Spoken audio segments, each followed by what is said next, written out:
Now, we're at myth number 3. Guns are bad, evil, and of course we need more gun control. Well, guns do cause terrible harm. We have 15 fatalities. America is notorious for its culture of gun violence. One more addition to the litany of gun tragedy. Not to mention all the gun accidents. We know many kill kids. Whoa. The PSAs and news stories make it seem as if the accidents kill thousands of kids every year. Bang, bang, bang, bang. But the Centers for Disease Control says the real number for kids this age is fewer than 50. That's still terrible. Save us, kids! I understand why these demonstrators say we need more gun laws. We want sensible gun control legislation. We are the voice of the majority of Americans. It is time we were heard. And the media seem to want gun control. Why is it so hard for Congress to pass a gun control bill? But guess what? The Centers for Disease Control recently completed a review of studies of various types of gun control, waiting periods, registration and licensing, and bans on certain firearms. It could not document that these rules have reduced violent crime. How can this be? Signing the Brady bill into law didn't help? Don't tell me this bill will not make a difference. That is not true. Sorry, the government can't say it has made a difference. One reason is that the bad guys tend to ignore gun laws. When I had a gun, I didn't care what laws they had. So I'm not worried about the government saying that I can't carry a gun.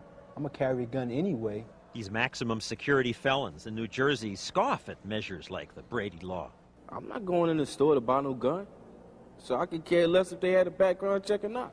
I bought it from the street, from a source. There's guns everywhere. If you got money, you can get a gun. A study funded by the Department of Justice confirmed what these prisoners said. Most criminals buy their guns illegally and easily.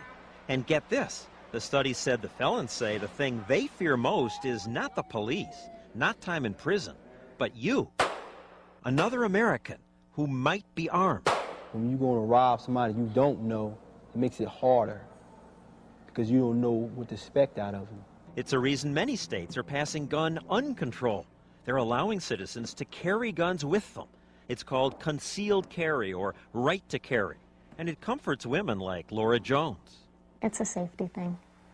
I feel better knowing I have a way to protect myself. But many people are horrified at the idea of right to carry laws. That is frightening. Can you imagine just walking up and down the street knowing that 90% of the people you pass has a deadly weapon and you could be their next target? I think that we'd be living in a state of terror. But, surprise, 36 states already have right to carry laws. And people in these states are not living in terror. We called state safety officials in all these states, and not one reported an upsurge in crime. Why? Well, maybe because guns are used twice or 3 times as often for defensive uses as they are to commit crimes. That's what happened at this car dealership. The owner had a gun, so when these 2 armed men came in to rob him, he shot it, and they ran. Studies on defensive use of guns find this kind of thing happens at least 700,000 times a year. I just reacted. It was a life or death thing, and I think you react. Armed men broke into Susan Gonzalez's house and shot her. She grabbed her husband's gun and started firing. I figured if I could shoot one of them, even if we both died, someone would know who had been in my home. She killed one of the intruders. The other ran away. I don't necessarily like guns still, but I carry one because I know now what can happen and why you do need a gun.